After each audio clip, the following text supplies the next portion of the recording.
Welcome to Brain-Based Parenting, the Boys Ranch podcast for families. We all know how hard being a parent is, and sometimes it feels like there are no good answers to the difficult questions families have when their kids are struggling. Our goal each week will be to try and answer some of those tough questions utilizing the knowledge, experience, and professional training Cal Farley's Boys Ranch has to offer. Now here is your host, Cal Farley's Staff Development Coordinator, Joshua Sprock. Welcome back, everyone, and thank you for joining us today as we continue talking about brain-based parenting. Today is a very special episode because we are joined by some awesome guests, Larry and Lisa Hampton and Dennis Deutsch, founders of Satori Learning Designs. Hello, Larry. Hello, Lisa. Hello, Dennis. Hello. Hello. Hello. So we start off each episode with a fun question of the day. And since you guys are our first guests we've ever had on the show, I thought I'd ask you that when it comes to social gatherings, do you prefer to be a host and have people come over to your home, or do you enjoy being a guest at other people's home? In that we do a lot of hosting for training, I like to be a guest. Makes sense. Pretty much same for myself too, but also with the added bonus of no cleanup. And then I prefer to be more of the host, so that way I don't have to worry about going home afterwards. I'm already there. All right, well, I'm super excited to have you guys here today to talk about Sama. We've talked a lot in our previous episodes of this podcast about having a strong, positive relationship is the best way to help kids who are struggling. And in my opinion, Sama is the best relational intervention there is to help a kid in crisis. So maybe we can start by you guys telling us a little bit about what Sama is. SAMA is a program for dealing with violence and aggression nonviolently. It's performance-based, and it starts with an assisting process so that we can lead kids, anybody who's on a planet, in relationship with anybody else on the planet, from the reactive part of the brain to the frontal lobes, usually in a couple of minutes. Beyond that, we teach benign protection skills that protect both individuals, not one at the expense of the other, avoiding pressure points and joint locks, and including the de-escalation process as part of that.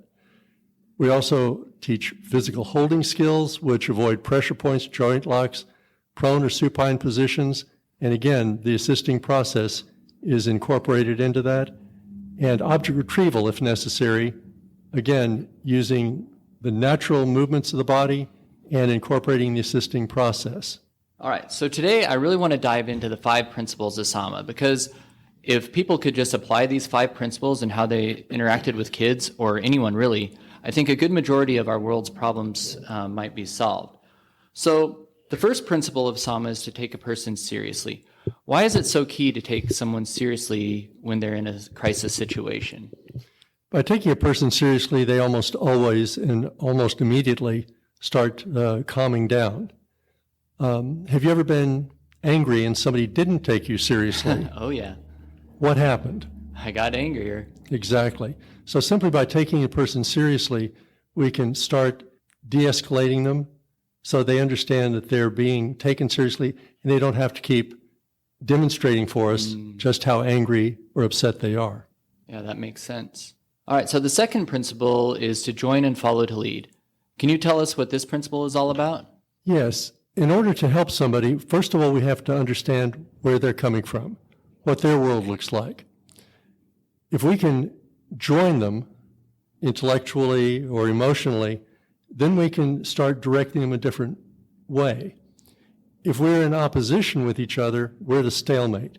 So one of us has to look the same direction as the other so that we can then travel together. Okay, so our third principle is to take action to get a beneficial reaction. How about this principle? Tell us a little bit about that, why it's important. Well, it's important because if what I'm doing is not getting the result I want, I need to change my behavior, not expect the other person to simply magically change their behavior just because I want them to. So I have to look at my actions to see what effect I'm having on another human being so that I can get the result that hopefully I'm going to get from them in terms of calming down or resolving a situation that's upsetting to them. Yeah, I really appreciate this principle. I think, it puts a lot of power in me as an adult that I have a big determining influence on how any situation is going to play out. If I go into a situation and I'm angry and yelling and raising my voice, I'm probably going to get a not so beneficial reaction, right? Exactly. If I'm calm, if I have a calm demeanor with me, possibility is that I'm going to have a calming effect on the other person. So I'm going to take action on my part to get a beneficial reaction from the other person. All right, so the fourth principle is to go step by step through the process. What are the benefits of going through step by step of this process, or any process, really? Well, I think on the face of it, it's just what you said. If we don't follow things step by step, we don't go anywhere. Doesn't matter how well I can turn the steering wheel or step on the accelerator. If I haven't turned the machinery on, I'm not going anywhere. The fifth principle is to act without hesitation. I just think it's so important in any skill in life to act without hesitation. So how do you get to a point where you act without hesitation? Practice, practice, practice. It's like anything else.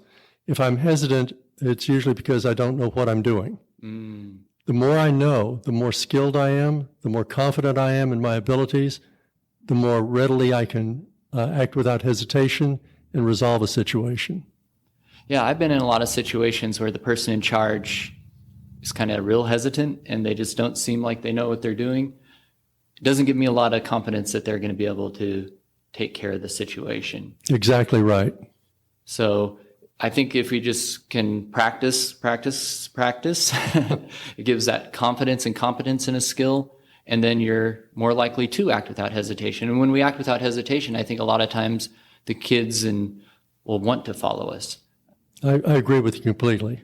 So I love these 5 principles. Do you guys have anything else you want to add about the 5 principles? Or any way you've seen them used effectively?